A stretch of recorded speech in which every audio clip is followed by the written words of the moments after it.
একটু বিলম্ব, একটু না বেশ বিলম্ব হয়েছে। আমার আসতে অনেকটাই দেরি হয়ে গিয়েছে সময়সূচি নির্ধারিত সময় অনুযায়ী। তো এখন আজকের মূলত আলোচনা গুরুতত্ত্ব।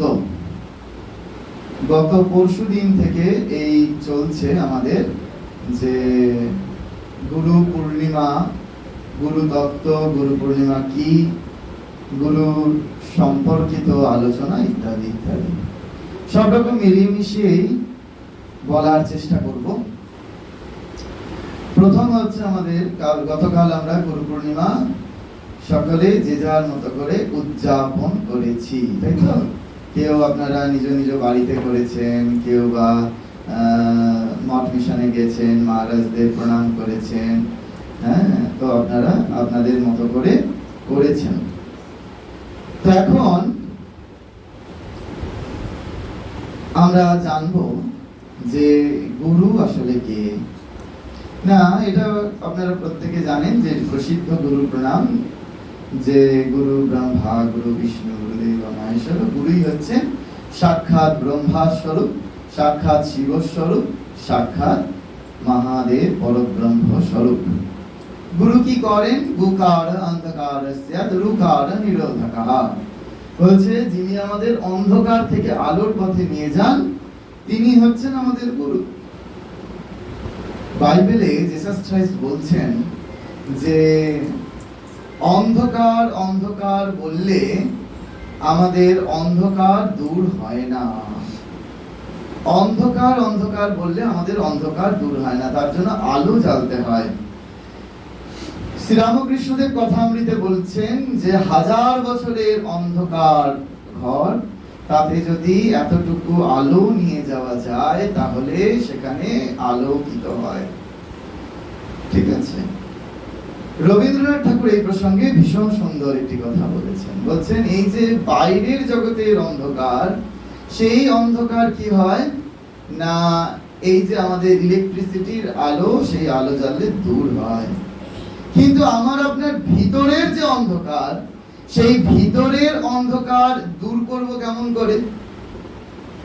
সেই ভিতরের অন্ধকারকে দূর করতে হলে ভিতরের প্রদীপটিকে জ্বালতে হয়। রবীন্দ্রনাথের ভাষাতে বলি, আপনারে দীপ করি জ্বালো, দুর্গম সংসার পথে অন্ধকারে দিতে হবে আলো। সত্য লক্ষ্যে যেতে হবে, অসত্যের বিঘ্ন করি দূর, জীবনের বিনা তন্ত্রে বেসুরে আনিতে হবে সুর। ভগবান বুদ্ধ দেব বললেন যে সেই শেষ উপদেশ, প্রধান শিষ্য তার আনন্দকে বলছেন আত্মদীপ ভাব। তুমি নিজে দ্বীপ হয়ে জ্বলে ওঠো। তুমি যদি নিজে দ্বীপ হয়ে জ্বলে উঠতে পারো, তাহলে কি হবে না, তোমার ভিতরের অন্ধকারটা দূরীভূত হবে। আর এই ভিতরের অন্ধকারটা যিনি দূরীভূত করতে পারেন, তিনি হচ্ছেন আধ্যাত্মিক গুরু। আমার আপনার ভিতরের অন্ধকার রয়েছে, এই ভিতরের প্রদীপটাকে জ্বালতে হবে। আমার এই দেহখানি তুলে ধরো, তোমার ওই দেবালয়ের প্রদীপ করো। তাই তো রবি ঠাকুর বলছেন যে এই যে আমাদের এই দেহখানিকে প্রজ্বলিত করতে হবে। এই যে সন্ধ্যেবেলা হয়েছে, সন্ধ্যাকালে যেমন আমরা দীপ প্রজ্বলিত করি, দীপ জ্যোতি পরম জ্যোতি, দীপ জ্যোতি জনার্দন, দীপম হরতু মে পাপম, দীপ জ্যোতি নমস্তুতে। আমরা প্রজ্বলিত করছি দীপ, ঘরে ঘরে দীপ প্রজ্বলিত হচ্ছে, জ্বলে উঠছে। ঠিক সেইরূপ আমার আপনার ভিতরের যে দীপটি রয়েছে, সেই দীপটিকে যিনি প্রজ্বলিত করে দিতে পারেন, তিনি হচ্ছেন গুরু। সেই অন্ধকার থেকে যিনি আলোর পথে আমাকে নিয়ে যাচ্ছেন, তিনি হচ্ছেন আমাদের গুরু। আমাদের এই গুরু তত্ত্ব সেটি রয়েছে বিশ্বসার তন্ত্রে। বিশ্বসার তন্ত্রে 122টা শ্লোক, সেই 122টি শ্লোকে গুরু তত্ত্ব ব্যাখ্যা করা হচ্ছে। কে প্রশ্ন করছেন? প্রশ্ন করছেন স্বয়ং দেবী পার্বতী, এবং উত্তরদাতা হচ্ছেন স্বয়ং দেবাদিদেব মহাদেব। দেবী পার্বতী কি প্রশ্ন করছেন? তিনি বলছেন, প্রথম প্রশ্ন তার, সংসার আবর্ত জীবের গতি কি? দেবাদিদেব মহাদেব তার উত্তরে বলছেন, প্রথম গুরুধা দিবিধা প্রত্যহ শিক্ষা দীক্ষা প্রভেদকা। গুরু হচ্ছে দুই প্রকার। কি গুরু? এক হচ্ছে শিক্ষা গুরু, শিক্ষা দীক্ষা প্রভেদকা। প্রথম হচ্ছে শিক্ষা গুরু, আর দ্বিতীয় হচ্ছে আমাদের দীক্ষা গুরু। কিন্তু তারও আগে আমাদের শাস্ত্র অন্যরূপ কথা বলছেন। বলছেন যে আমাদের সবার প্রথম গুরু হচ্ছে আমাদের গর্ভধারিণী মায়েরা। পিতারভ্য অধিকা মাতা গর্ভধারণ পোষণাৎ অতহি ত্রিষু লোকেষু নাস্তি মাতৃসম গুরু। বলছে পিতারভ্য অধিকা মাতা, পিতার থেকে মায়েরা অনেক গুণ এগিয়ে আছে। কেন? গর্ভধারণ পোষণাৎ, তারা গর্ভ যন্ত্রণা ভোগ করেছে। গর্ভ যন্ত্রণা কি জিনিস মায়েরা জানে। অতহি অতএব ত্রিষু লোকেষু, তিন লোকে স্বর্গ মর্ত পাতালে নাস্তি মাতৃ সমগুরু, মায়ের সমান কোনো গুরু নাই। মা কি করেন? মাই হচ্ছে প্রথম আমাদের এই জগৎকে চেনান। মাই আমার পিতার সঙ্গে আলাপ করিয়ে দেন, মাই জগতে গুরুর সঙ্গে আলাপ করিয়ে দেন। সেই জন্য এই গুরু পূর্ণিমা শুধু না, সারাটা জীবন আমরা যেন গর্ভধারিণী মাকে শ্রদ্ধা জানাই, প্রণাম জানাই। আমি স্কুল কলেজে ক্লাস নিই, ছাত্রছাত্রীদের শেখাই যে দেখো প্রতিদিন সকালবেলা উঠে, কোথায় ভগবান আছেন জানি না, স্বর্গে আছে না পাতালে আছে না অন্তরিক্ষে আছে জানি না, কিন্তু তোমরা বাবা মাকে যদি প্রতিদিন সকালবেলা উঠে প্রণাম করো, ভগবানকে তারপরে প্রণাম করলেও হবে, কিন্তু সবার আগে বাবা মাকে প্রণাম যদি করতে পারো, তাহলে তোমাদের সফলতার শিখরে পৌঁছাতে কেউ এতটুকু বাধা হয়ে দাঁড়াবে না। সেই জন্য মা হচ্ছেন আমাদের সবার প্রথম গুরু। দ্বিতীয় আমাদের হচ্ছে শিক্ষা গুরু। শিক্ষা গুরু আমাদের প্রচুর থাকতে পারে। যেমন আপনারা যদি ভাগবত পড়েন, সেখানে দেখবেন অবধূতের 24 গুরুর কথা আছে। কথামৃত শ্রীরামকৃষ্ণদেব সেই কথা বলছেন যে চিল, কাক, কখনো ব্যাং, এরাই হচ্ছে তার গুরু, যার কাছ থেকে আমরা শিক্ষা লাভ করি। কি শিক্ষা? না জাগতিক সুখ সমৃদ্ধি পথে এগোতে আমাদের যিনি শিক্ষা দেন, তিনি হচ্ছেন আমাদের শিক্ষা গুরু। আর আধ্যাত্মিক পথে উত্তরণের জন্য যিনি আমার পথ বদলে দেন, তিনি হচ্ছেন আমার দীক্ষা গুরু। তিনি আমাকে কি দিচ্ছেন? গুরুর সঙ্গে সম্পর্কিত 3টি শব্দ। একটি হচ্ছে দীক্ষা, একটি হচ্ছে মন্ত্র, আর একটি হচ্ছে ইষ্ট। প্রথম হচ্ছে দীক্ষা। গুরুদেব আমাদেরকে কি কৃপা করে দীক্ষা দিচ্ছেন। দীক্ষার পদ্ধতির মধ্যে কি রয়েছে? রয়েছে মন্ত্র। মাননা ত্রায়তে ইতি মন্ত্রঃ। আপনারা যারা রামকৃষ্ণ মঠ ও রামকৃষ্ণ মিশনে মন্ত্র দীক্ষা পেয়েছেন, সেখানে দীক্ষা নেবার পূর্বে ভূতেশানন্দজি মহারাজের মন্ত্র দীক্ষা বলে একটি চটি বই পড়তে হয়। সেই বইতে পরিষ্কার বলা রয়েছে মাননা ত্রায়তে ইতি মন্ত্রঃ, যে আমরা যা রিপিটেডলি মনন করছি সেটাই হচ্ছে আমার আপনার কাছে মন্ত্র। মন্ত্র মানে গুরুদেব বলে দিয়েছেন কয়েকটা সংস্কৃত কথা নয়, সংস্কৃত শব্দ নয়। মন্ত্র মানে কি? সেটি হচ্ছে সিদ্ধ মন্ত্র। যে মন্ত্রের ফলে কি হয় না, আমি আপনি এই ধরার বুক থেকে মুক্তি লাভ করে যেতে পারি। পুনরপি জানানাম পুনরপি মরণাম জাননী জঠরে শয়নে স্বপনাম। এই বারবার যে জন্ম মৃত্যুর চক্রে আমরা আবর্তিত হচ্ছি, এই জন্ম মৃত্যুর চক্রের আবর্তনটা থেমে যাবে, আর আমরা ওই শ্রীরামকৃষ্ণ লোকে গমন করব।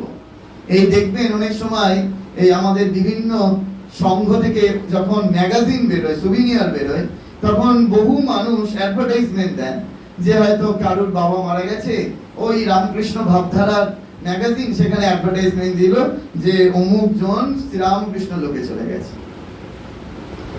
ভাবুন, যার জীবনটা কোনোদিন শ্রীরামকৃষ্ণময় হয়ে রইল না, কিন্তু অ্যাডভার্টাইজমেন্টের জন্য তারা শ্রীরামকৃষ্ণ লোকে যেতে পারে। আমার বড় হাসি পায় এগুলো দেখলে। তার মানে অ্যাডভার্টাইজমেন্টে শ্রীরামকৃষ্ণ লোকে যাওয়া যায় না। শ্রীরামকৃষ্ণ লোকে যাওয়ার জন্য কোয়ালিটি অর্জন করতে হয়, কিছু গুণের চর্চা করতে হয়। তার মধ্যে প্রথম হচ্ছে আমি আপনি কি শ্রীরামকৃষ্ণময় হতে পেরেছি? যদি শ্রীরামকৃষ্ণময় হতে পারি, তাহলে আমরা শ্রীরামকৃষ্ণ লোকে যাব, এই বিষয়ে কোনো সন্দেহ নেই। কারণ গীতার 8ম অধ্যায়ে অক্ষর ব্রহ্মযোগে পরিষ্কার বলছেন পঞ্চম শ্লোকে যে অন্তকালে চমামেবা স্মরণ মুক্তা কলেবরম।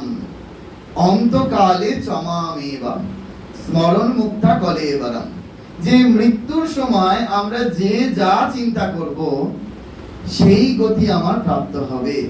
কিন্তু ভাবুন যে কজন আমরা মৃত্যুর সময় শ্রীরামকৃষ্ণকে চিন্তা করি যে শ্রীরামকৃষ্ণ লোকে যাব, ঠিক কি না? তাহলে এই যে আমাদের ওই অ্যাডভার্টাইজমেন্টে শ্রীরামকৃষ্ণ লোকে যাওয়া যাবে না। শ্রীরামকৃষ্ণ লোকে যেতে গেলে শ্রীরামকৃষ্ণময় হয়ে যেতে হবে। এই শ্রীরামকৃষ্ণময় হয়ে যাবার পথটা যিনি বাতলে দিচ্ছেন তিনি হচ্ছেন গুরু। গুরুদেব আমাদের বলে দিচ্ছেন মন্ত্র দেবার সময় যে দেখো এই এই এই এই সাধন করবে, এই এই এই ভাবে চলবে। দেখবেন ওই মন্ত্র দেওয়ার পর একটা বই দিয়ে দেওয়া হয়, সেই বইটির ওপরে লেখা থাকে যে অপর কাউকে দেখাবেন না। কিন্তু দুর্ভাগ্যের বিষয়, অপর কাউকে দেখাবে না বলে এমন লকারবন্দি এসে মানুষ করে নিজেও কোনোদিন দেখে না। এই হয়ে যায় সমস্যা। কিন্তু নিজেকে পড়তে হবে, ওটা পড়ে পড়ে মুখস্থ করে ফেলতে হবে যে ওখানে সাধনটা কি বলছে, যে ওখানে আমাদের কি বলা রয়েছে, গুরু নির্দিষ্ট পথটা কি, সেটা যদি আমরা না জানতে পারি তাহলে কিন্তু আমাদের কোনোদিন মুক্তি লাভ সম্ভব নয়। আমরা প্রত্যেকে সেই মুক্তির অভিলাষী, আমরা সেই মুক্তি পেতে চাই, মুক্তি লাভ করতে চাই।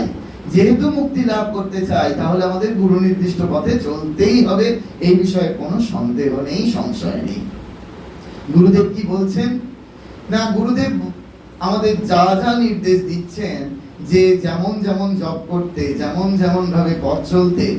এই কিছুদিন আগে আমাকে একজন প্রশ্ন করছেন, মহারাজ এখন মঠ মিশনের সহ সংঘাধ্যক্ষ মহারাজ একজন, তিনি একদম বলেই দিচ্ছেন যে বেশি সাজবে বুঝবে না, ঠিক আছে? তো এখন তিনি একজন মা আমাকে বলছে, মহারাজ বিয়ে বাড়ি গেলেও কি একটু সাজতে পারবো না? তার মানে আমাদের এখন বুঝতে হবে যে গুরুর আদেশ আমরা কতখানি পালন করছি। দীক্ষার সময় বলে দিচ্ছেন যে দেখো শ্রাদ্ধ বাড়ি যাবে না। আমাকে এসে প্রশ্ন করছে, মহারাজ একটুও কি যাব না? কিন্তু এখন মা বলেছেন, আপনারা এগুলো জানেন, কিন্তু গুরুর আদেশ সেটি আমাদের পালন করতেই হবে। শরীর চলে যাবে কিন্তু গুরুর আদেশ পালনে যেন আমাদের এতটুকু নড়চড় না হয়, এটা আমাকে মনে রাখতে হবে। গুরু পূর্ণিমা মানে হচ্ছে এইটি যে আমার আপনার গুরুর প্রতি শ্রদ্ধা, মানে গুরুকে 10টা মালার জায়গায় 11টা মালা পড়ালাম। গুরুর ডায়াবেটিস আছে জেনেও আমি গুরুকে মিষ্টি কিনে দিলাম, আমার মিষ্টিটাই খেতে হবে, মহারাজ আমার মিষ্টিটা একটু মহারাজকে দেবেন বলে আসলাম। এইটা গুরুর প্রতি শ্রদ্ধা জানানো নয়। গুরুর প্রতি শ্রদ্ধা জানানো, গুরু তত্ত্ব বোঝা, সেটি যখন আমি আপনি গুরুর নির্দিষ্ট আদেশটিকে পালন করতে সক্ষম হব। কিন্তু আমরা কি গুরুর আদেশ পালন করতে সক্ষম বলুন তো? আমরা ওই দীক্ষার সময় ফর্ম ফিল আপ করছি, সেখানে লেখা রয়েছে যে নিয়মিত জপ ধ্যান করতে পারবে কি? পরম পূজ্যপাদ স্বামী স্তবপ্রিয়ানন্দজি মহারাজের একটা অভিজ্ঞতা বলছি। মহারাজ নরেন্দ্রপুরে আছেন তখন, মহারাজ ওই দীক্ষার ফর্ম ফিল আপ করাচ্ছেন। একজন ভদ্রলোক এত জোরে হ্যাঁ লিখলেন, পেনটা দিয়ে হ্যাঁ লিখতে গিয়ে কাগজটা ছিঁড়ে গেল তার। কিন্তু তারপরে তার যে কি অবস্থা হলো সেটা মহারাজ পরে বলছেন আর কি, যে ওই নিয়মিত জপ ধ্যান করার ব্যাপার নেই, কিন্তু আমরা সেখানে হ্যাঁ লিখে দিচ্ছি।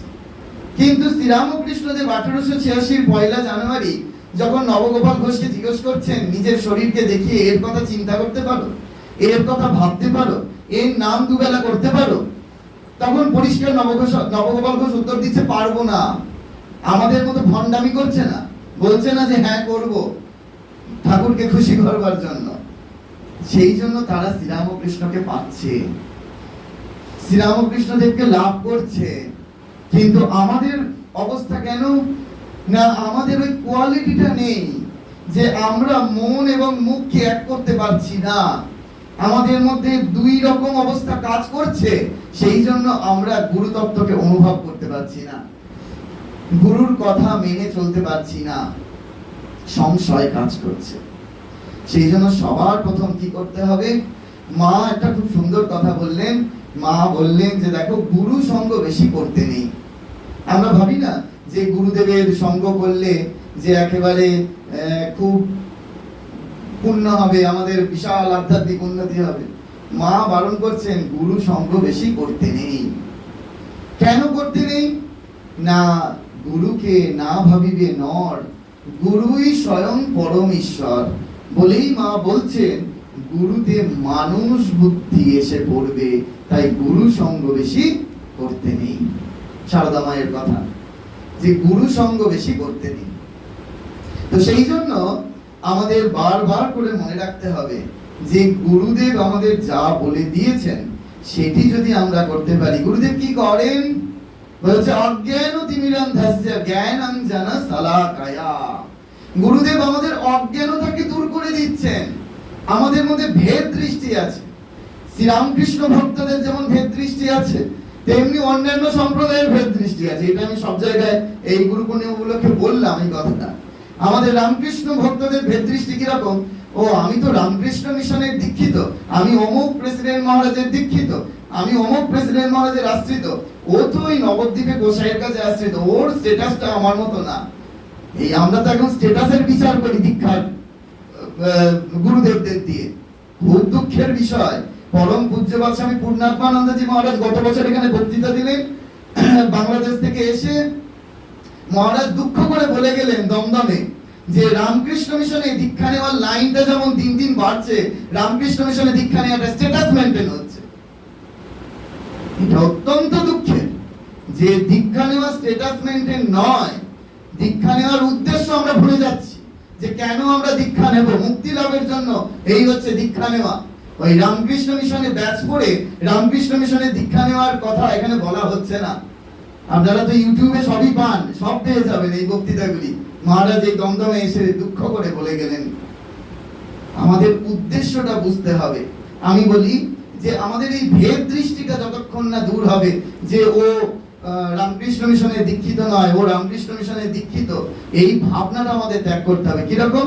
পরম পূজ্যপাদ স্বামী প্রমেয়ানন্দজি মহারাজ এই কথাটা বলতেন যে রামের গুরু শ্যামের গুরু, যদুর গুরু মধুর গুরু, সবার গুরু একই গুরু, বুঝলে তবে সাধন শুরু।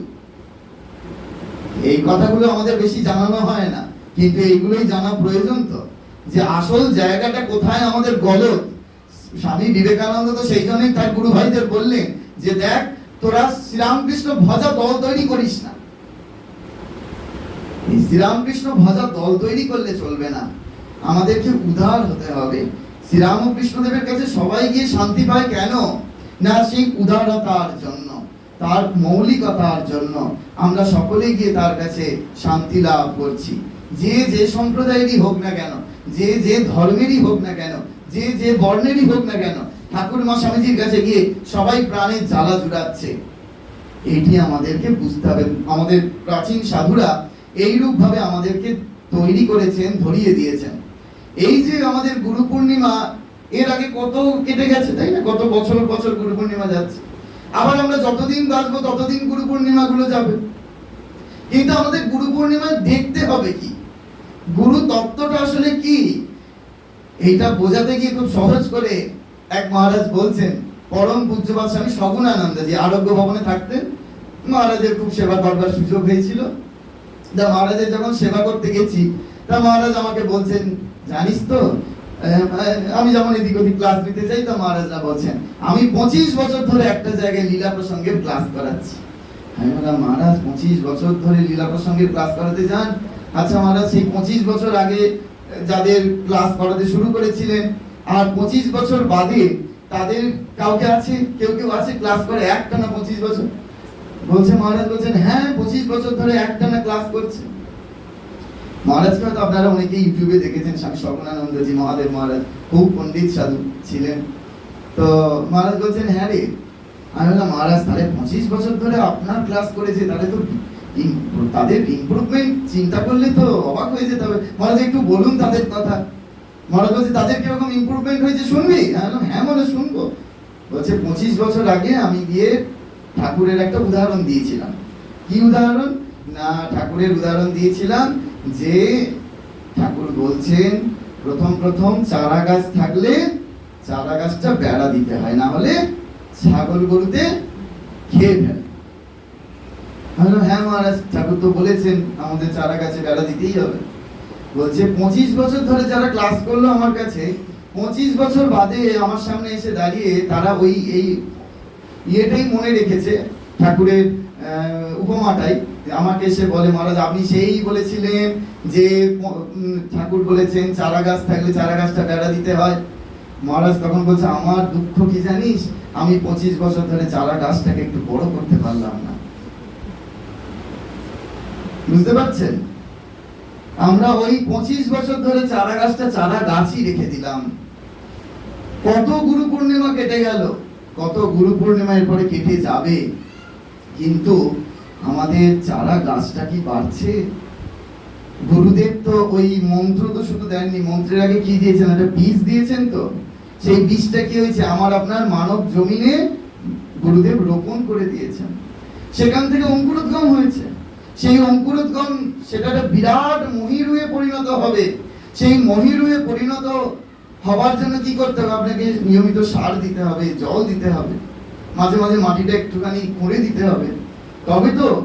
তাহলে ঠাকুর তারপরে উদাহরণে কি বলছেন, ঠাকুর বলছেন সেই গাছ যদি একবার বড় হয়ে যায়, সেই গাছের গুড়িতে যদি হাতি বেঁধে দাও, তাহলেও সে আর গাছের কিছু করতে পারবে না। তাহলে প্রতি বছর গুরু পূর্ণিমায় দেখতে হবে আমাদের নিজেদেরকে, ওই আপনারে দীপ করি জালো, নিজের মধ্যে নিজেকে অ্যানালিসিস করতে হবে যে আমার চারা গাছটা কি একটু বড় হলো এক বছরে, আমার চারা গাছটা কি তারপরের বছর আরেকটু বড় হলো। এটা যতক্ষণ না আমরা দেখছি, ততক্ষণ কি হবে না, ওই গুরু পূর্ণিমা হবে, মঠ মিশনে যাওয়া হবে, খিচুড়ি খাওয়া হবে, আর ফিরে আসা হবে, এর বেশি কিচ্ছুটি হবে না। তো সেই জন্য আমাদের বারবার করে মনে রাখতে হবে যে গুরুদেব আমাদের যা বলেছেন, এই যে আপনারা, আমি এটা অনেক জায়গায় বলি, অনেকে করে ফলও পেয়েছে, আপনারাও করতে পারেন। আমি বলি মানে আমার কথা না, আমি বলি মানে আমায় সব বেলুড় মঠের প্রাচীন সাধুরা শিখিয়েছেন, আমি তো সেই সাধুদের কোলে পিঠে মানুষ আর কি। তো সেই অনেকে দেখবেন ভক্ত সম্মেলনে একটাই প্রশ্ন উঠে আসে যে মহারাজ জপের সময় আমাদের মন কিছুতেই শান্ত হয় না, মন কিছুতেই বসছে না, কি করে মনটাকে শান্ত করবো, তাই না? এই প্রশ্ন সকলের কি না, না এখানে কারোর মন শান্ত হয়ে গিয়েছে জপের সময়? তাহলে শুনতে চান কি করে জপের সময় মন শান্ত হয়? একটা মেথড শেখাতে পারি, আমায় মারা শিখিয়েছিলেন। বলছেন যে আমরা যেদিন দীক্ষা গ্রহণ করেছি, সেই দীক্ষা গ্রহণের দিনটি আমায় জপের আসনে বসে চিন্তা করতে হবে। আমি এখন বলবো, আপনারা যদি চিন্তা করতে পারেন দেখবেন এখনই কাজ হবে।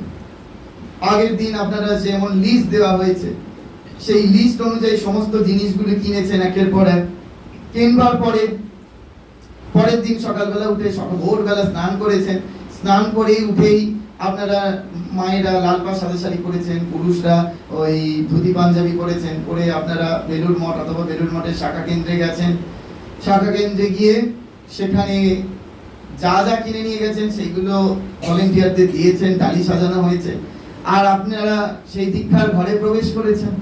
দীক্ষার ঘরে প্রবেশ করার পরেই গুরুদেবের সেক্রেটারি মহারাজ এলেন। সেক্রেটারি মহারাজ এসে আপনাদের নানা রকম কথা দীক্ষার প্রসঙ্গে, মন্ত্রের প্রসঙ্গে বলতে শুরু করলেন, হাতের পর গোনানো শেখালেন।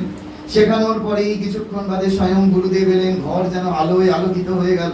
সবাই আমাদের ফোকাস ওই গুরুদেবের দিকে। গুরুদেব তারপরে আমাদের মন্ত্র বললেন, পুষ্পাঞ্জলি দেওয়ালেন। পুষ্পাঞ্জলি দেওয়ার পরেই গুরুদেব মন্ত্র সম্বন্ধে, মন্ত্রের অর্থ সম্বন্ধে নানা রকম কথা বললেন। তারপরেই সম্পূর্ণ মনটা সংযত হয়ে আছে, কনসেন্ট্রেট হয়ে আছে যে এবার গুরুদেব আমাদের ওই মন্ত্র প্রদান করবেন। আপনি মন্ত্র শুনছেন, মন্ত্র হয়ে গেল, তারপর গুরুদেব এক এক করে সবাইকে বলছেন, কাউকে কাউকে বলো মন্ত্রটা ঠিক উচ্চারণ হচ্ছে কিনা। তারপরে এই আস্তে আস্তে সেগুলো হয়ে যাওয়ার পরে আবার আপনার হাতে ডালিগুলো দিয়ে দেওয়া হলো। ডালিগুলো দেওয়ার পরে আপনি গুরু পূজা করলেন। গুরু পূজা করবার পরে আস্তে আস্তে ঘর থেকে বেরিয়ে গিয়ে একটি আপনাকে প্রথম পায়েস পরমান্ন দেওয়া হলো, গুরুদেবের প্রসাদী পায়েস। তারপরে আপনি আস্তে আস্তে বাড়ি চলে এলেন। এই যে টোটাল চিত্রটা যদি জব করতে বসে আসনে বসে প্রথম ভেবে নেন, চিন্তা করে নেন, ওইটাকে ধ্যান করে নেন, দেখবেন একটা জায়গায় গিয়ে মনটা আটকে গেছে। কোথায় বলুন তো? যখন গুরুদেব আপনাকে মন্ত্র প্রদান করছে। ওই সময়টি আপনি এত কনসেন্ট্রেট হয়ে আছেন ওই দীক্ষার ঘরে যে ওই মন্ত্র আগে আপনার সেক্রেটারি মহারাজ বলে দিয়েছে, লেখা কোথাও যাবে না, রেকর্ড করে রাখা যাবে না, কেবল স্মৃতিতে ধরে রাখতে হবে। সেই জন্য আমরা ফুল কনসেন্ট্রেশন ওই দিকে। ঠিক এই জপ করতে বসে মন যতই চঞ্চল থাকুক, আগে যদি এইরূপ ওই দীক্ষার দিনের ঘটনা চিন্তা করে নেন, তাহলে দেখবেন ওই সময় গিয়ে মনটা সংযত হয়ে যাচ্ছে। আর ওই যে গুরুর চিন্তা, গুরুকে ধ্যান, ওই যে গুরুদেব ঘরে ঢুকলেন, প্রথম কখনো কখনো কেউ কেউ তো প্রথম তখন গুরুদেবকে দেখেন, ওই যে প্রথম গুরুদেবকে দেখছেন, গুরুদেব কি না, ওই যে গুরুকে না ভাবিবে নর, গুরুই স্বয়ং পরমেশ্বর বলা হচ্ছে না। আমাদের রামকৃষ্ণ মঠ মিশনের আমাদের পূর্ণ বিশ্বাস, যারা সংঘ গুরু তারা চলমান শ্রীরামকৃষ্ণ। এটা একদম মনে বিশ্বাসটা অটুট যেন আমাদের প্রত্যেকের থাকে, যে তারা চলমান শ্রীরামকৃষ্ণ। কিরকম সেটা একটু বলি, হ্যাঁ, আপনাদের ভালো লাগবে। অনেকের প্রশ্ন হয় তো যে এই যে আমার গুরুদেবের শরীর নেই, তাহলে মহারাজ আমরা তাহলে মঠে কি যাব না? সেই প্রসঙ্গে স্বামী বিবেকানন্দ সোজা উত্তর দিয়ে দিয়েছেন, যিনি সংঘ গুরু মানে সংঘাধ্যক্ষ, তিনি তখন সকলের গুরু, আমাদের সকলের গুরু। এই বিষয়ে স্বামী বিবেকানন্দ একদম পরিষ্কার স্টেটমেন্ট দিয়ে গেছেন। সেটা কিরকম ভাবে সত্য, এই শরীর তার সাক্ষী। গত প্রেসিডেন্ট মহারাজ অর্থাৎ পরম পূজ্যপাদ শ্রীমৎ স্বামী স্মরণানন্দজি মহারাজ, তার একজন আশ্রিত যুবক, সেই যুবকটির ইচ্ছা ছিল তার আগের প্রেসিডেন্ট অর্থাৎ পঞ্চদশ সংঘাধ্যক্ষ মহারাজ পরম পূজ্যপাদ শ্রীমৎ স্বামী আত্মস্থানন্দজি মহারাজ, তার কাছ থেকে মন্ত্র দীক্ষা পাওয়ার। সে মহারাজ তো তারপরে অসুস্থ হয়ে পড়লো, জানেন যে ওই 3 বছর সেবা প্রতিষ্ঠানে ছিলেন, তো গত প্রেসিডেন্ট মহারাজের আশ্রিত হয়, মন্ত্র দীক্ষা পায়। 2018 সালের গুরু পূর্ণিমার কথা বলছি, 2017-তে গত প্রেসিডেন্ট মহারাজ প্রেসিডেন্ট হয়েছিলেন। গুরু পূর্ণিমার দিন ছেলেটি জব করতে বসেছে। ছেলেটি খুব জাপক, জব করতে পারত, অভ্যাস তার ভালো ছিল। জব করতে বসেই শুনতে পাচ্ছে পরিষ্কার আত্মস্থানন্দজি মহারাজ তার কাছে এসেছেন, এসে বলছেন যে আমি তোকে আজ মন্ত্র দেব। একটি মন্ত্র দিয়েছেন, ভয় পেয়ে গেছে, উঠেই আমাকে ফোন করেছে যে মহারাজ এরকম এরকম আমার সাথে হলো, আমি কি করব? তা তখন মঠে সবাই সেদিন ব্যস্ত, গুরু পূর্ণিমার দিন সব মহারাজের সেক্রেটারি মহারাজরা ব্যস্ত, কাকে ফোন করব? কাউকে ফোনে না পেয়ে পরম পূজ্য স্বামী দেবরাজানন্দজি মহারাজকে ফোন করেছি। তিনি খুব প্রাচীন সাধু, সিনিয়র সাধু। মহারাজ বললেন যে দেখ আজকে তো দীপ্তি মহারাজ খুব ব্যস্ত, তা আমি যদি ফোনে পাই তাহলে একটু পরে কথা বলে তোকে জানাচ্ছি। তা একটু বাদে মহারাজজি ফোন করলেন আমাকে, ফোন করে বললেন দীপ্তি মহারাজ বলেছেন যে, দীপ্তি মহারাজ মানে আগের প্রেসিডেন্ট মহারাজের সেক্রেটারি মহারাজ ছিলেন, এখন বেলুড় মঠের রামকৃষ্ণ মঠ মিশনের ম্যানেজার মহারাজ। তা দীপ্তি মহারাজ জানিয়েছেন যে কালকে তুই ওকে নিয়ে চলে আয় মঠে। ঠিক আছে, যথারীতি আমি ওকে তাই জানালাম যে কালকে তোকে নিয়ে এরকম যাব। সন্ধ্যেবেলা যখন আবার জব করতে বসেছে ছেলেটি, তখন আবার তাকে আত্মস্থানন্দজি মহারাজ বলছেন যে কি রে, আমি তোকে যে মন্ত্র দিলাম সেটা তুই জব করলি না? আবার স্বাভাবিকভাবে এরকম যদি বারবার ঘটতে থাকে ভয় পাওয়াটাই স্বাভাবিক, একটা ইয়ং ছেলে, আমাদের বড়দের হলে আমরাই ভয় পাবো। আর দীক্ষা প্রসঙ্গে তো আমরা কিছু বলতে পারি না, আমাদের বলার অধিকারও নাই। সেই জন্য আমি আর কি করবো, আমি বললাম যে দেখ এরপরে আর এই সন্ধ্যেবেলা তার মহারাজদের ফোন করতে পারবো না, তোকে একটু সহ্য করতেই হবে, কাল সকাল অবধি একটু সহ্য কর, ভয় লাগুক আর যাই লাগুক। পরের দিন সকালবেলা নিয়ে গেছি প্রেসিডেন্ট মহারাজের কোয়ার্টারে। তা মহারাজ, দীপ্তি মহারাজ বলছেন যে দেখ বাবা, মহারাজ তো কালকে সারাদিন প্রণাম নিয়েছে, তো একটু অসুস্থ, তোরা একটা কাজ করে লিখে দিয়ে যা, পরে উত্তর দেবো। যে মহারাজ ছেলেটির সামনে পরীক্ষা, পরে উত্তর দিলে এমনি তো দেখছেন হাত পা থরথর করে কাঁদছে, মহারাজের সাথে একটু দেখা করার যদি ব্যবস্থা করে দেন। ঠিক আছে দাঁড়া, একটু পরে সে প্রণাম শেষ হোক, পরের দিনের আর কি গুরু পূর্ণিমা পরের দিন মানে আজকের দিনের এরকম বলছে প্রণামটা শেষ হোক, তারপর তোরা যাবি কথা বলবি। তা আমি আর নীলাদ্রি মহারাজ রয়েছি, মহারাজের ঘরে ঢুকেছি। ঢুকে ছেলেটি সবে বলতে শুরু করেছে, মহারাজ কালকে, সে তার মতো করে বলছে, মহারাজ কালকে যখন জপের আসনে জপ করতে বসলাম, এইটুকুনি খালি বলেছে, জপের আসনে জপ করতে বসলাম, সঙ্গে সঙ্গে মহারাজ বলছেন, মানে গত প্রেসিডেন্ট মহারাজ বলছেন, আর কিচ্ছু থেকে বলতে হলো না, তিনি পরিষ্কার বলছেন, কি দেখলে? এক তো এই শরীর তার সাক্ষী। পরিষ্কার বলছেন, কি দেখলে? এক তো। বলে আমাদের বেরিয়ে যেতে হলো, আমার মন্ত্রের সময় থাকতে নেই। তো তখন বেরিয়ে আসার পর আমরা সব উৎসুক হয়ে দাঁড়িয়েছি বাইরে, কি বলবেন মহারাজ। তো তখন মহারাজ বলছেন, এই ছেলেটি এসে বেরিয়ে এসে বলছে যে মহারাজ বললেন যে এখন থেকে তুমি দুটি মন্ত্রই জপ করবে। মানে গত প্রেসিডেন্ট মহারাজ মন্ত্রটা দিলেন, আর আমি যা তোমায় মন্ত্র দিয়েছি দুটি জপ করবে। তখন আমরা কি করব? তখন আমরা চলে গেলাম সোজা জগদ্দানে। জগদ্দানে যখন চলে গেলাম, সেখানে রয়েছে তাপস মহারাজ। সেই তাপস মহারাজ এখন জানেন আপনারা সকলেই, স্বামী বিমলাত্মানন্দজি, পরম পূজ্যপাদ স্বামী বিমলাত্মানন্দজি। সেই বিমলাত্মানন্দজি মহারাজ এখন রামকৃষ্ণ মঠ রামকৃষ্ণ মিশনের সহ সংঘাধ্যক্ষ মহারাজ। তার কাছে গিয়ে যখন এই কথাটি আমরা বললাম যে মহারাজ এরকম এরকম ঘটনা ঘটেছে, মহারাজের কাছে গিয়েছিলাম, মহারাজ এই বললেন এ আর নতুন কি, এইরকম ঘটনা আমার কাছে প্রায়ই আসছে। মহারাজের শরীর চলে যাওয়ার পরও মহারাজ দীক্ষা দিয়ে যাচ্ছেন।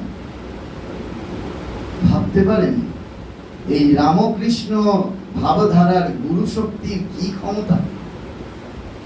আমরা এইগুলোর প্রত্যক্ষ সাক্ষী। এই জন্য এই গুরু পূর্ণিমার উপলক্ষে যেখানে যেখানে বলতে বলা হয়, আমি এগুলো সব জায়গায় গিয়ে বলি যে আমাদের গুরু পরম্পরাটা কিরকম জানেন। বলছে সেই আদিকাল থেকে স্বামী ব্রহ্মানন্দজি, স্বামী শিবানন্দজি, স্বামী অখণ্ডানন্দজি, স্বামী বিজ্ঞানানন্দজি, স্বামী শুদ্ধানন্দজি, স্বামী বিরজানন্দজি, স্বামী শঙ্করানন্দজি, স্বামী বিশুদ্ধানন্দজি, স্বামী মাধবানন্দজি, স্বামী বীরেশ্বরানন্দজি, স্বামী গম্ভীরানন্দজি, স্বামী ভূতেশানন্দজি, স্বামী রঙ্গনাথানন্দজি, স্বামী গহনানন্দজি, স্বামী আত্মস্থানন্দজি, স্বামী স্মরণানন্দজি, বর্তমানে স্বামী গৌতমানন্দজি মহারাজ। এছাড়া রয়েছে স্বামী গীতানন্দজি, স্বামী প্রময়ানন্দজি, স্বামী প্রভানন্দজি, স্বামী দিব্যানন্দজি, স্বামী বিমলাত্মানন্দজি, স্বামী গিরিশানন্দজি, স্বামী সুহিতানন্দজি। শ্রীরামকৃষ্ণদেব কথামৃতে বলছেন, আগেকার দিনে বৃষ্টি হলে, যখন বৃষ্টি হচ্ছে না, ছাদে জল জমে যায়, ছাদে। সেই যে জল জমে গেল, যখন বৃষ্টি থেমে যায় তখন কি হয়, বিভিন্ন নালার মুখ দিয়ে, নালী ওই তোমার যে মুখগুলো করা থাকে, সেই আগেকার দিনে পুরাতন বাড়িতে নালীর মুখগুলো কথামৃতে আছে, দেখবেন কোনোটা হাতির মুখ, কোনোটা নেউলের মুখ, কোনোটা বাঘের মুখ, কোনোটা হরিণের মুখ। বাচ্চা ছেলে সেই নালীর মুখ দিয়ে জল বেরোচ্ছে, আর বাচ্চা ছেলে বলছে ওই দেখো হাতির মুখ দিয়ে জল বেরোচ্ছে, ওই দেখো হরিণের মুখ দিয়ে জল বেরোচ্ছে। কিন্তু বাচ্চার মা জানে যে ওটা হাতির মুখের জল না, ওটা হরিণের মুখের জল না, ওটা সেই বৃষ্টির ছাদে জমাট বাঁধা জল, সেটি বেরোচ্ছে। ঠিক সেরকম সেই শ্রীরামকৃষ্ণ রূপ কৃপাবাড়ির জমাট বাঁধা জল কখনো ব্রহ্মানন্দজির মুখ দিয়ে বেরিয়েছে, কখনো শিবানন্দজির মুখ দিয়ে বেরিয়েছে, কখনো অখণ্ডানন্দজির মুখ দিয়ে বেরিয়েছে, কখনো বিজ্ঞান মহারাজের মুখ দিয়ে বেরিয়েছে। এই হচ্ছে গুরু শক্তি। আমরা এইগুলো যদি বারবার করে বিশ্বাস করতে পারি, বারবার করে আমরা এগুলো যদি চর্চার মধ্যে যদি আনতে পারি, তখনই আমরা গুরু তত্ত্বটাকে ঠিক করে অনুধাবন করতে পারবো। নচেত কি হবে না, আমরা ওই গুরু পূর্ণিমার আগের দিন একজন মা জিজ্ঞেস করছে, মা গুরু পূর্ণিমা কি? আমি তখন বলছি যে গুরু পূর্ণিমার দিন দেখুন গুরুদেবের কাছে যাবেন, গুরুদেবের প্রতি শ্রদ্ধা জ্ঞাপন করবেন। নিয়ে আমি বুঝতে পারছি যে তার এগুলো ঠিক মনে ধরছে না। বলছে না মানে গুরু পূর্ণিমা কি, গুরু পূর্ণিমা কি মানে কি জিজ্ঞেস করছে, মানে আপনার ডায়েট চার্টটা বলতে হবে, তাই তো, সকাল থেকে রাত অবধি, যে গুরু পূর্ণিমা মানে আমি কি খাবো, এইটা হচ্ছে আসল আমাদের গুরু পূর্ণিমা করা, যে ভাত খাবো না লুচি খাবো, লুচি খাবো না ডালিয়া খাবো। বলছে না, এইটা গুরু পূর্ণিমা করা নয়। গুরু পূর্ণিমা করার অর্থ হচ্ছে যে ওই আমার চারা গাছটা বড় হচ্ছে কিনা দেখা। কি করে আমরা দেখবো? না, শ্রীরামকৃষ্ণদেব বলছেন পরীক্ষা, নিজেকেই নিজে পরীক্ষা করতে পারবেন। বলছেন যে যখন ভগবানের কথা বই অন্য কথা বলতে আর ভগবানের কথা বই অন্য কথা শুনতে আর ভালো লাগবে না, তখন হচ্ছে আমরা বুঝবো যে আমার চারা গাছটা বড় হচ্ছে। পরম পূজ্যপাদ স্বামী দিব্যানন্দজি মহারাজ এই কিছুদিন আগে বললেন, মহারাজ শুনেছিলেন পরম পূজ্যপাদ স্বামী গহনানন্দজি মহারাজের কাছে। তা মহারাজ বলছেন, সেটা আপনাদের কাছে বলবো, যে আমাদের দীক্ষা নেওয়ার পরে ওই শ্রীরামকৃষ্ণর লোকে যাওয়াই যদি আমাদের উদ্দেশ্য হয়, তাহলে শ্রীরামকৃষ্ণময় হয়ে থাকাটা কতখানি গুরুত্বপূর্ণ। কোনো সন্ন্যাসী নয়, একদম আপনাদের গৃহস্থ জীবন যাপনের কথা মহারাজজি বলছেন, সেটা শোনাবো। একজন ওই সারাটা জীবন ধরে তিনি কি করলেন, ওই গৃহস্থ মানুষ, তার স্ত্রী আছে, তার সন্তানাদি আছে, এমনকি তার ফ্যামিলি মেম্বার প্রায় 50-এর অধিক, কিন্তু তিনি সারাটা জীবন ধরে রামকৃষ্ণময় হয়ে আছেন। জপ ধ্যান করা, বাড়ির সকলকে নিয়ে। গতকালকে আমি একটা জায়গায় বক্তৃতা দিতে গেছিলাম, 4খানা বক্তৃতার মধ্যে একটা বক্তৃতা ভীষণ ভালো হলো। দেখলাম বাড়িটা ওই শ্রীরামকৃষ্ণদেব যেমন বলরাম বসুর বাড়ি বলেছেন না, যে এদের সকলের এক সুরে বাঁধা, এখনো অনেক গৃহস্থ বাড়ি রয়েছে যে তারা প্রত্যেকে সেই এক সুরে বাঁধা, প্রত্যেকে এক সুরে বাঁধা, যে স্বামী চাইছে স্ত্রী চাইছে না, স্ত্রী চাইছে স্বামী চাইছে না, এরকমটা না, বা স্বামী চাইছে স্বামী স্ত্রী চাইছে, পুত্র চাইছে না, পুত্র কন্যা বিমুখ, এরকম না। সবাই নাতি নাতনি পর্যন্ত সবাই একেবারে নামে মাতোয়ারা। তা এই যে বাড়ির ঘটনা দিব্যানন্দজি মহারাজ বলছেন, সেইটি তার বাড়িটা গোটা বাড়িতে, এবং তিনি সেটাকে করেছেন, বাড়িটাকে ময় করেছেন, যে একদম সকলকে দিয়ে ঠাকুরের গান করানো, ঠাকুরের পাঠ করানো সব। তিনি মৃত্যুর 1 বছর আগে তার স্ত্রীকে ডাকলেন, ডেকে বলছেন, তোমায় একটা কাজ করতে হবে। বলছেন কি কাজ? বলছে তোমাকে একটা কথা রাখতে হবে। বলছে হ্যাঁ, আমি তো তোমার সব কথাই রাখি, বলো না কি কথা রাখতে হবে। তখন বলছেন, আমি আর বেশি দিন নেই, আমি আর বেশি দিন বাঁচবো না, আমি যখন মরে যাব, কথা দাও তুমি কাঁদবে না, তুমি আমাকে রামকৃষ্ণ নাম শোনাতে থাকবে। তখন স্ত্রী বলছে যে আমি কি এত দূর পারবো? তখন স্বামী বলছে তোমাকে পারতেই হবে, তোমাকে পারতেই হবে। এরকম বলেছেন। বলে ওই তার ছেলে চিঠিটা গহনানন্দজি মহারাজকে লিখেছিলেন। তো সেই চিঠি মহারাজজি ভক্ত সম্মেলনে ভক্তদের কাছে পড়তেন। তা মহারাজজি দিব্যানন্দজিকে শুনিয়েছিলেন, মহারাজ এখন বলছেন বক্তৃতাতে। তা বলছেন, ছেলে তখন বলছেন যে তার মৃত্যুর দিনের ঘটনা। সেই তার বাবা এত অসুস্থ, সকালবেলা ডাক্তার এলো, ডাক্তার এসে বলে গেল যে ইনি আর কয়েক ঘন্টা মাত্র রয়েছেন। যেই বলে গেলেন কয়েক ঘন্টা মাত্র রয়েছেন, তিনি সমস্ত পরিবারের লোকেদের তার ঘরে আসতে বললেন। দেখবেন মৃত্যুর সময় আমাদের এই অভিজ্ঞতা সকলেরই থাকে, যে মৃত্যুর সময় কি হয়, আমাদের প্রিয়জনদের আমাদের একটা দেখবার প্রবণতাটা বেড়ে যায়। দেখবেন এটা সকলের ঘরে ঘরে অভিজ্ঞতা আছে। সেও তিনি ডাকলেন, ডেকে বললেন আমায় একটু কোন রকমে ওই পিঠে ঠাসান দিয়ে বসিয়ে দাও। বসলেন, আর বসবার পরেই বললেন তোমরা সকলে নাম শুরু করো, ঠাকুর মায়ের নাম করো। ছেলে বলছে যে আমরা সকলে মিলে কয়েক ঘন্টা নাম করলাম, এই নাম করতে করতে বাবার যে কখন শেষ নিঃশ্বাস ত্যাগ হলো আমরা কেউ বুঝতে পারলাম না। এই কোয়ালিটি থাকলে মহারাজজি বলছেন, দিব্যানন্দজি মহারাজ বলছেন যে আমরা ওই শ্রীরামকৃষ্ণ লোকে যেতে পারবো, এতে কোনো সন্দেহ নেই। সব জ্ঞানে ঠাকুরের নাম করতে করতে, ঠাকুরের নাম শুনতে শুনতে, ওই যে অন্তকালে চমামে বা স্মরণ মুক্তাকালে বরং, যে এই অন্তকালে আমরা সারাটা জীবন ভগবানের নাম করতে পারি, কিন্তু যদি অন্তকালে ওই হাতিকে আস্তা বলে ঢোকবার আগে যদি একবার নাইয়ে দেওয়া যায়, তাহলে আর কাদা ধুলো মাখবার ভয় থাকে না। ঠাকুর কথামৃতে উদাহরণ দিয়েছেন। সেই আস্তা বলে ঢোকার আগে, অর্থাৎ মৃত্যুর সময়, পদাবলী সাহিত্যে পদকর্তারা লিখে গেছেন, শেষের দিনে যেন প্রভু নাম করতে পারি। ওই শেষের দিনে যেন সজ্ঞানে নাম করতে পারার জন্যই এত দিন ধরে আমাদের অভ্যাস। মহারাজজি বলছেন ওখানে যারা উপস্থিত ছিলেন তারা তখন ঠাকুরের কাছে প্রার্থনা করে বললেন, সেই প্রার্থনা আমার আপনার প্রত্যেকের হওয়া উচিত, যে ঠাকুর আমরা যেন তোমার সেই রূপ ভক্ত হতে পারি। ভক্ত সম্মেলনে গিয়ে ব্যাচ পরে ভক্ত হওয়া যায় না। আমার অভিজ্ঞতা বলি, বেলুড় মঠের ভক্ত সম্মেলন, সেই বেলুড় মঠে ভক্ত সম্মেলনে গেছে, গিয়ে একটা ব্যাচ দেওয়া হয় ভক্ত সম্মেলনে, আপনারা সকলেই জানেন। তা আমরা ভাবি ব্যাচ পরে ভক্ত হয়ে গেলাম। তিনি 4 ঘন্টা ধরে সাধু সঙ্গ করলেন। 4 ঘন্টা ধরে সাধু সঙ্গ করবার পরে এই ভিড় ট্রেনে বেলুড় মঠের ভক্ত সম্মেলন হচ্ছে, এবছর হয়নি, হচ্ছে ঠাকুরের তিথি পুজো থেকে ঠাকুরের পাবলিক সেলিব্রেশন, ওই যে মাঝের দিনগুলো, সেই দিনগুলোর মধ্যে হয়। তো সেই যখন এই ভিড় ট্রেনে ফিরছেন, একজন অসাবধানতাবশত তার পায়ের ওপর কেউ পাটা দিয়ে দিয়েছে। তিনি এমন ওই সাধু সঙ্গের তার প্রভাবটা দেখলাম, যে সাধু সঙ্গ করে আসার ফল হয় কি, তা বলছে সেই তিনি এমন শব্দ চয়ন করে বাক্য প্রয়োগ করতে শুরু করলেন সেই ব্যক্তির প্রতি। তখন আমি ছাত্র, আজ থেকে 14 বছর আগের ঘটনা বলছি। তখন আমার মনে হয়েছিল ওই তার বুক গলা থেকে ব্যাজটা টেনে ছিঁড়ে ফেলে দিতে, কারণ ওই ব্যাজটি পরে ওই কথাগুলি বলার অধিকার তার নেই। ব্যাজটি বেলুড় মঠের। এটা আমাদের মনে রাখতে হবে যে ব্যাজ পরে ভক্ত হওয়া যায় না।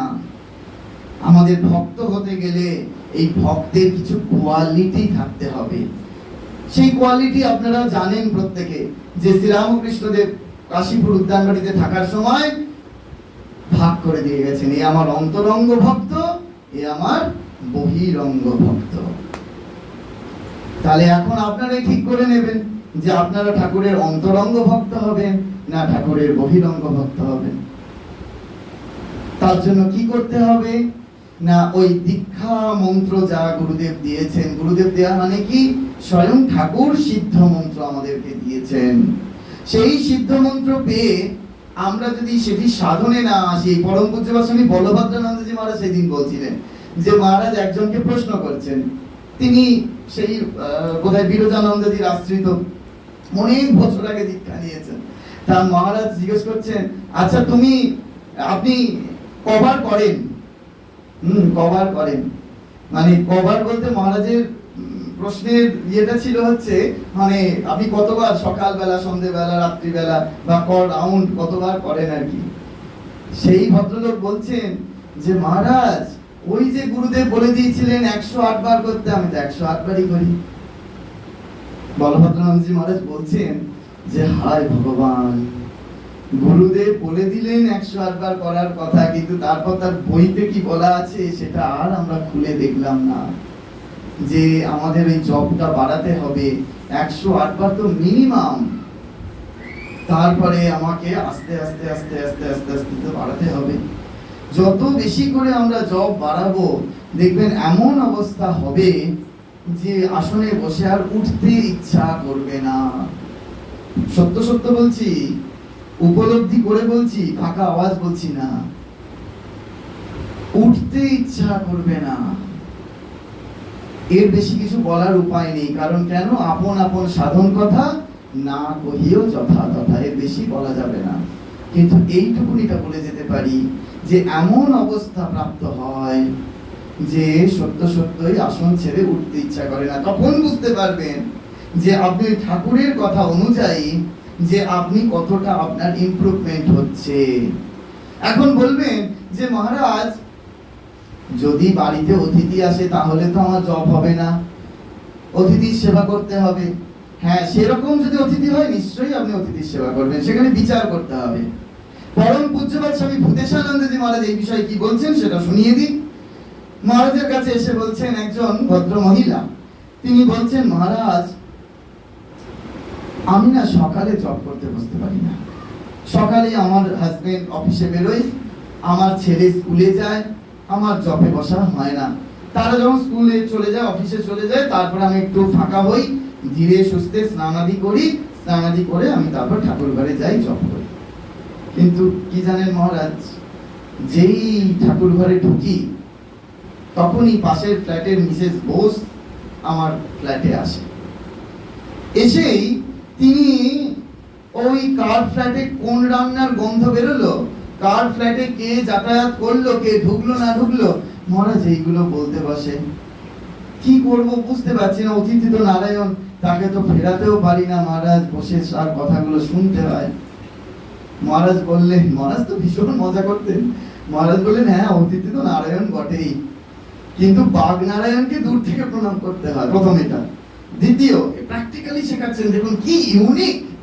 মহারাজ বললেন যে দেখো, অতিথি নারায়ণ নারায়ণের মধ্যেই সেবা করবে। কি সেবা করবে না, তুমি সে পাশের ফ্ল্যাটের মিসেস বসেলে তুমি তাকে চা করে দেবে কাল থেকে। তুমি চা দাও না তো, গল্পই করো তার সাথে বসে। তুমি কাল থেকে আমি আরেকটু সেবাটা তোমার বাড়িয়ে দিচ্ছি। মহারাজ বলছেন তুমি তাকে চা করে দেবে। মহারাজ বলছে নিউজ পেপার নাও। বলছে হ্যাঁ নিউজ পেপারটা তার হাতে ধরিয়ে দেবে। নিয়ে বলবে যে আমি একটু ঠাকুর ঘর থেকে আসছি বলে তোমার যতক্ষণ ইচ্ছা তুমি ঠাকুর ঘরে কাটাবে। এইরূপ যদি 3 দিন করতে পারো, তাহলে মহারাজের ভাষাটা এত সুন্দর। এরপরে বলবেন 3 দিন যদি করতে পারো, তাহলেই তোমার পাশের ফ্ল্যাটের মিসেস বোস বুঝে যাবেন তুমি ওই সময় অ্যাভেলেবেল নও।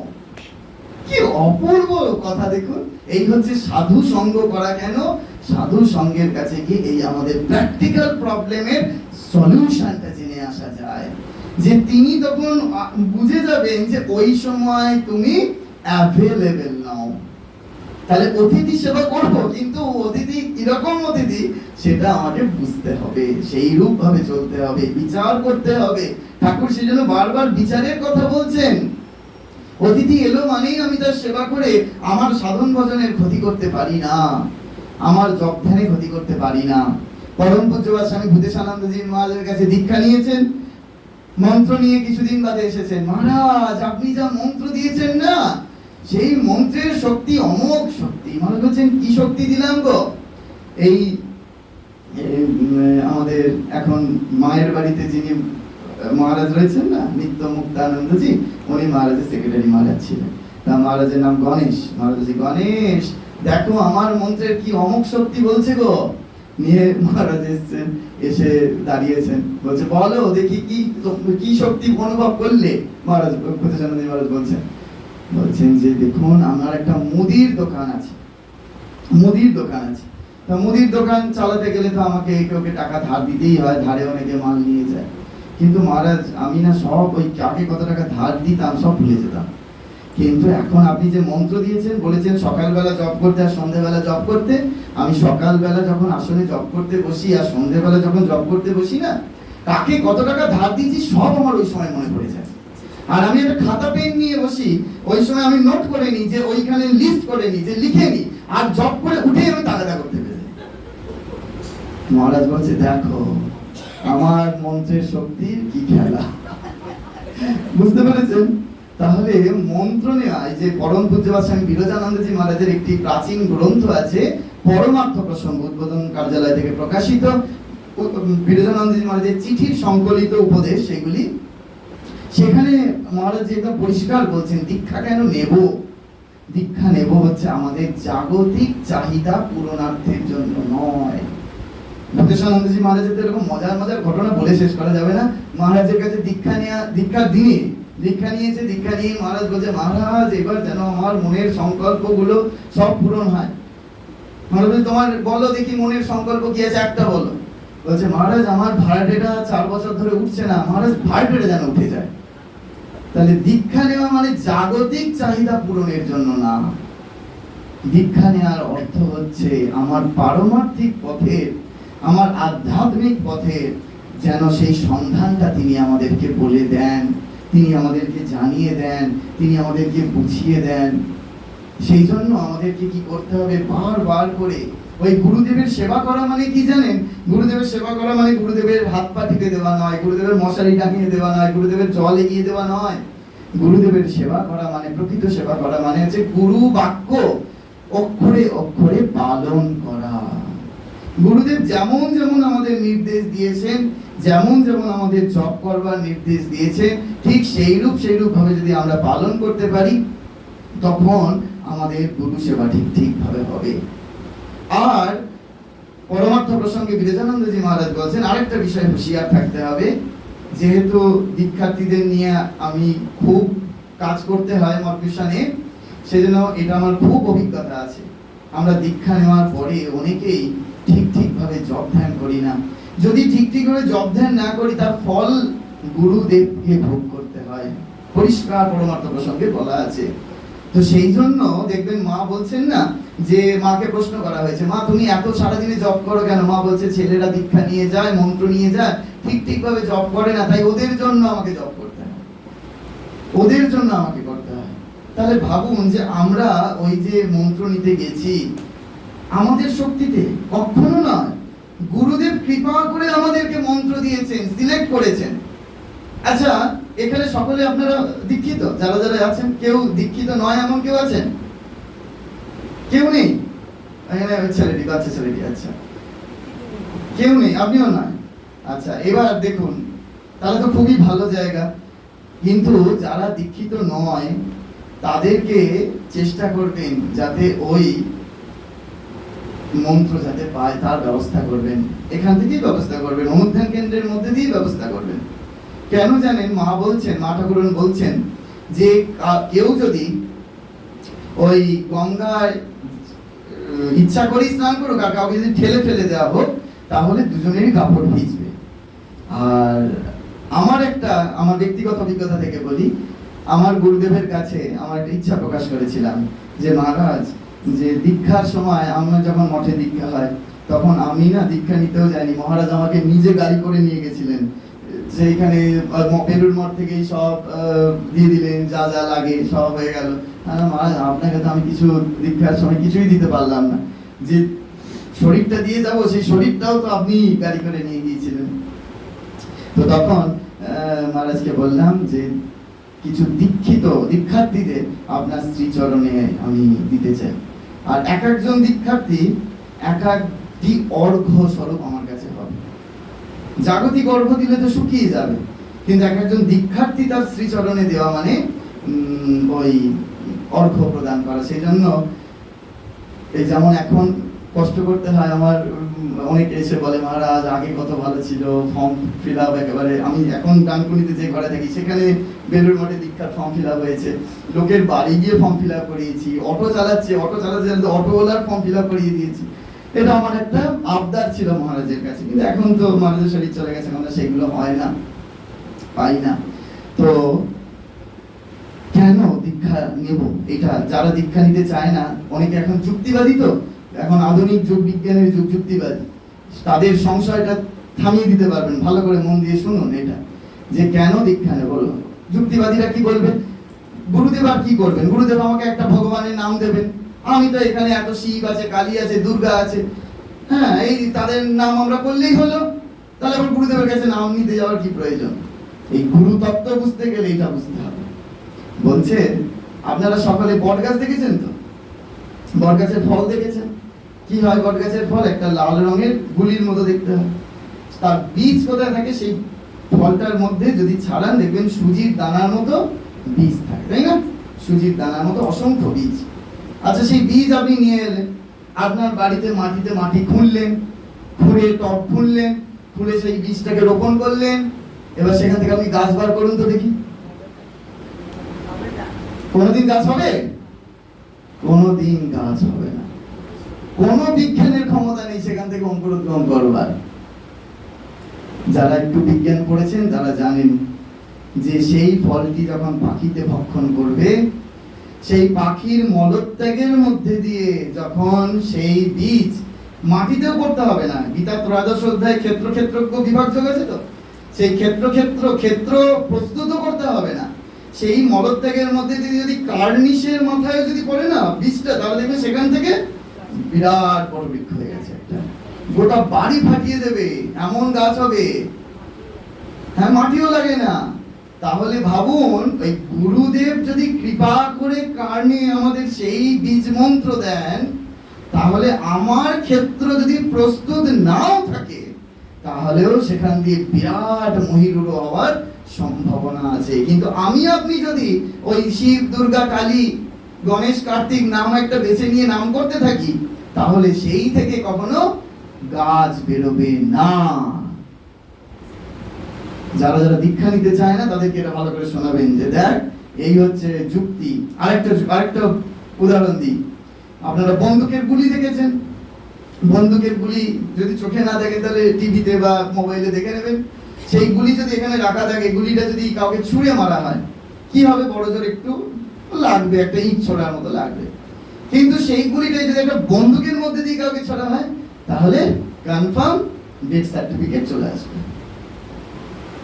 তাহলে বুঝতে হচ্ছে যে বন্দুকটার মধ্যে দিয়ে গুলিটার প্রয়োজন আছে। গুলিটা মানে কি যে কোনো নাম ভগবানের, বন্দুকটা মানে কি গুরু শরীর, ওই গুরু শরীরের মধ্যে দিয়ে যাওয়ার প্রয়োজন আছে। বোধ করছেন তো? এগুলো আপনাদের তো হয়ে গেছে, আপনাদের আর চিন্তা নেই।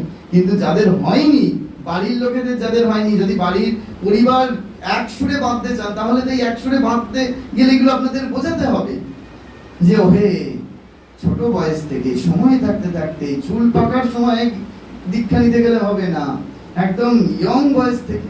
এখন দেখবেন রামকৃষ্ণ মঠ মিশনে টিন এজদের দীক্ষা হয়। টিন এজ অর্থাৎ 13 to 19, একটা ঘরে একটা দিনে গুরুদেব যখন দীক্ষা দেন, একটা দিন দীক্ষা হচ্ছে, বিশেষ করে মায়ের বাড়িতে একেবারে 80 জন ভর্তি, তারা দীক্ষা নিতে যাচ্ছে। কি ভালো লাগে দেখলে যে ওই একেবারে যুবক বয়স থেকে তারা ধর্মটাকে জানতে চাইছে। ধর্ম মানে এরকম আমাদের মতো এই গঙ্গা জলে স্নান করা নয়, তুলসী মণ্ডপে জল দেওয়া নয়, এই ধর্ম নয়। এখন একটা গোটা বিশ্ব জুড়ে একটা দল তৈরি হচ্ছে, সেটা শুনিয়ে দিই কি দল। SBNR, spiritual but not religious. যারা কলকাতার ফ্ল্যাটে জন্মাচ্ছে, তারা না বোঝে সন্ধে দেওয়া, না বোঝে তুলসী মণ্ডপ, কিছুই বোঝে না, কিন্তু তারা যেটা বোঝে সেটা স্পিরিচুয়ালিটি। এইগুলো নিয়ে আবার ভবিষ্যতে আলোচনা করা যেতে পারে, স্পিরিচুয়ালিটি, স্পিরিচুয়ালিজম।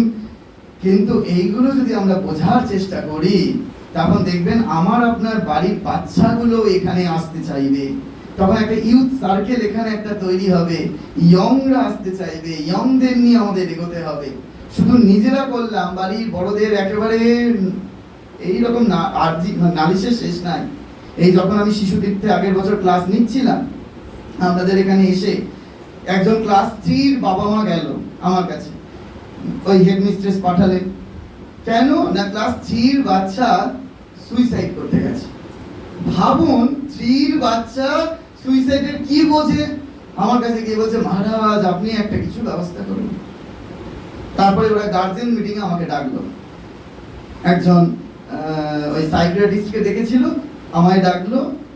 তারপরে সাইকিয়াট্রিস্ট বললেন মহারাজ আপনি যা বলে দিলেন এরপরে তো আমার আর কিছু বলার অপেক্ষাই রাখে না, কারণ আসল তত্ত্বটা ওইটাই।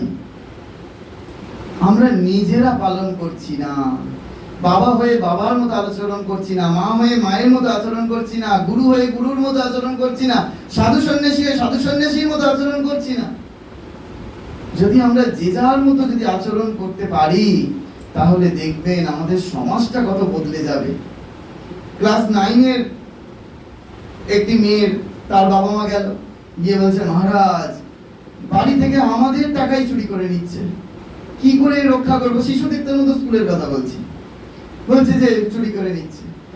তারপরে আরেকজনকে পাঠালো, স্কুলের হেডমিস্ট্রেস উনি পাঠাতেন আর কি, নিয়ে বলছেন যে স্কুল শেষ হয়েছে, কোথায় চলে গেছে, কোনো খোঁজ পাওয়া যাচ্ছে না।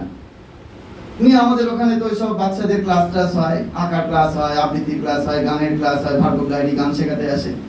নিয়ে তখন এইসব ক্লাসে আমরা তখনকে ইনভলভ করি ওদেরকে, যে দেখো এই কালচারের মধ্যে এসো, এই সংস্কৃতির মধ্যে এসো। সেই জন্য শুধু আপনারা আসলে হবে না, এই অনুধ্যান কেন্দ্রে বাচ্চাদেরকে নিয়ে আসতে হবে। আপনারা বুঝতে পারছেন না কিভাবে সমাজটা পলিউটেড হচ্ছে। আমি তো কয়েকটা আপনাদের শহরের উদাহরণ দিলাম, এরপরে তো আমি গোটা রাজ্য, দেশ, দেশের বাইরে, বাংলাদেশ ঘুরে এলাম, এরকম কত অভিজ্ঞতা বলতে পারি। সেই জন্য খুব করে সাবধান। এই যে যে তিথিগুলো যাচ্ছে, মা বলছে যা হয় না কোনো কালে তাই হয় ক্ষণে মূলে, এগুলো বাড়িতে একসাথে পালন করুন। বাড়িতে একসাথে একাদশী একসাথে রাম নাম করুন। কিছু সময় নেই, ছেলেরা টিউশন পড়তে যাচ্ছে, মহারাজ একসাথে কি করে করব? ঠিক আছে, রাত্রিবেলা খাবার টেবিলে একসাথে খেতে বসুন, রাত্রিবেলা শোবার আগে একটু কথামৃত পড়ে শুন। এই অভ্যেসগুলো যদি সকলে মিলে সমবেতভাবে করেন, তখনই একমাত্র আধ্যাত্মিকতা সম্ভব, তখনই একমাত্র ধর্ম জীবন যাপন করা সম্ভব। না হলে বাড়ির দুটো মানুষ অন্যদিকে মুখ করে রয়েছে, অন্য কিছু চাইছে, আর দুটো মানুষ ধর্ম ধর্ম করছে, দেখবেন সেই রূপ মানুষদের ধর্ম করা কতখানি কঠিন। আপনাদের অভিজ্ঞতা থাকলে নিশ্চয়ই জানেন যে কতখানি কঠিন। সেই জন্য ঠাকুর বলছেন আমাদের বেশি বাহবা দেয়নি, এই আপনাদেরকে বাহবা দিয়ে গেছে। আপনারা সংসারী, গৃহস্থ, 20 মন বোঝা মাথায় নিয়ে আপনারা ভগবানকে ডাকছেন, আপনাদেরই বাহাদুরি। আমরা গেরুয়া পড়েছি, ভগবানকে ডাকতে দেওয়ার বাহাদুরি কোথায়? কোনো বাহাদুরি নেই। ওই জন্য এই গৃহস্থ, আমার এরকম চোখে দেখা, মহারাজজি দেখিয়েছিলেন আসানসোল রামকৃষ্ণ মিশনের এক ছাত্রের মা রামকৃষ্ণ মিশন সেবা প্রতিষ্ঠানে ভর্তি হতে যাচ্ছে, মৃত্যুপথ যাত্রী। আইসিইউতে যখন নিয়ে যাওয়া হচ্ছে তখন ওই ঠাকুরমা স্বামীজির ছবি চাইছেন বালিশের তলায় রাখবে বলে। ওই অবস্থাতে অক্সিজেন মাস্ক দিয়ে তাকে স্ট্রেচারে করে নিয়ে যাওয়া হচ্ছে, ওই বালিশের তলায় রাখবে বলে ঠাকুরমা স্বামীজির ছবি চাইছে। যখন তার মৃত্যু হবে তখন নার্সকে বলছে 3টে আসন পেতে দাও। 3টে আসন পেতে দেওয়া হলো, তারপরেই তার শরীর চলে গেল। বুঝতে বাকি নেই যে সেখানে ঠাকুরমা স্বামীজিকে তিনি প্রত্যক্ষ অনুভব করলেন। তাহলে আমরা যতই সেবা কাজ করি, যতই ভগবানের নাম করি, এইগুলো করার পিছনের উদ্দেশ্যটা কি? এগুলো সব উপায়। উদ্দেশ্যটা হচ্ছে ওই শেষের দিনে যেন আমরা তাকে দর্শন করতে করতে, তার নাম করতে করতে, তার নাম শুনতে শুনতে আমরা যেন শ্রীরামকৃষ্ণ লোকে যেতে পারি। তখনই আমাদের এই গুরু পূর্ণিমা সার্থক, তখনই আমাদের গুরু তত্ত্ব অনুভব হবে। আসলে গুরু তত্ত্ব এমন একটা তত্ত্ব, এর বেশি আর কিছু বলা যায় না। কেন যায় না জানেন? ঘি কেমন খেতে আজ পর্যন্ত কেউ বলতে পারে নাই। ঘিয়ের স্বাদ কেমন বলা যায় না, তেমনি ওই গুরু তত্ত্ব, ঈশ্বর তত্ত্ব, ব্রহ্ম তত্ত্ব, এগুলো এর বেশি আর এগোনো যায় না। বলা হচ্ছে যে তুমি ঘি খাও, তাহলে ঘি খাওয়ার স্বাদ বুঝতে পারবে। ঠিক সেরকম যদি যেটুকুনি বলা হলো যে আমরা কেন মন্ত্র নিয়েছি তার কারণটা অনুভব করব, যে আমরা আধ্যাত্মিক পথে এগোনোর জন্য মন্ত্র নিয়েছি। আমাদের বিশ্বাস, গুরু বাক্যে বিশ্বাসটি অটুট রেখে আমাদের সাধনের রূপ দিতে হবে, আমরা সাধনটি প্র্যাকটিস করব, এবং আমাদের আলটিমেট উদ্দেশ্যটা থাকবে যে ওই শেষের সময়ে যাতে ভগবানের নাম করতে করতে, ভগবানের নাম শুনতে শুনতে আমরা যাতে শ্রীরামকৃষ্ণ লোকে যেতে পারি। 1 ঘন্টা অতিক্রান্ত। সকলে ভালো থাকবেন। আবার কখনো ভবিষ্যতে সুযোগ হলে আলোচনা করা যাবে। ওম শান্তি শান্তি শান্তি। হরি ওম তৎসৎ। শ্রীরামকৃষ্ণ প্রণমস্তু।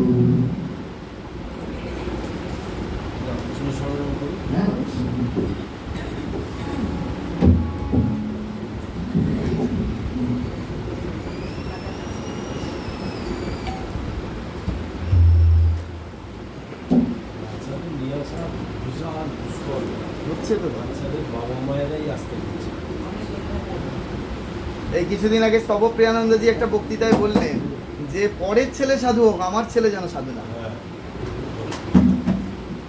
ধর্ম করে কি হবে? টাকা রোজগার করে হবে, তাই তো?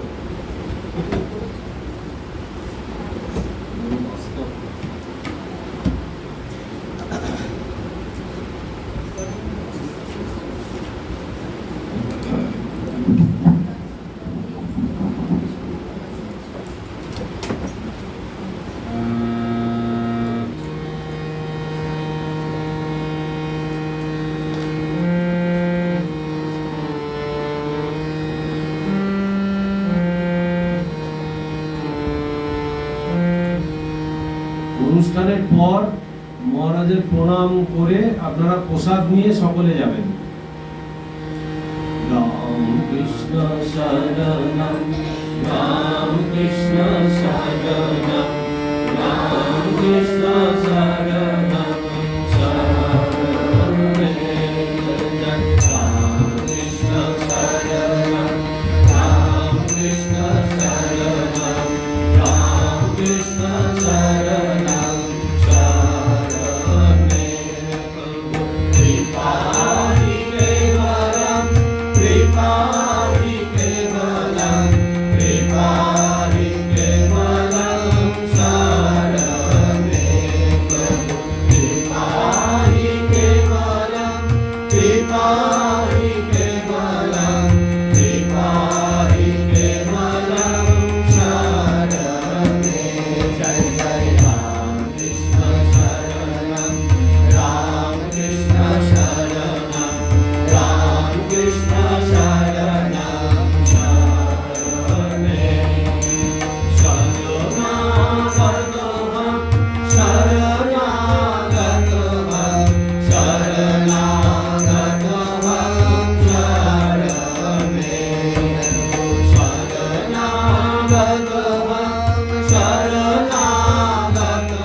আজকের অনুষ্ঠান এখানেই শেষ হলো।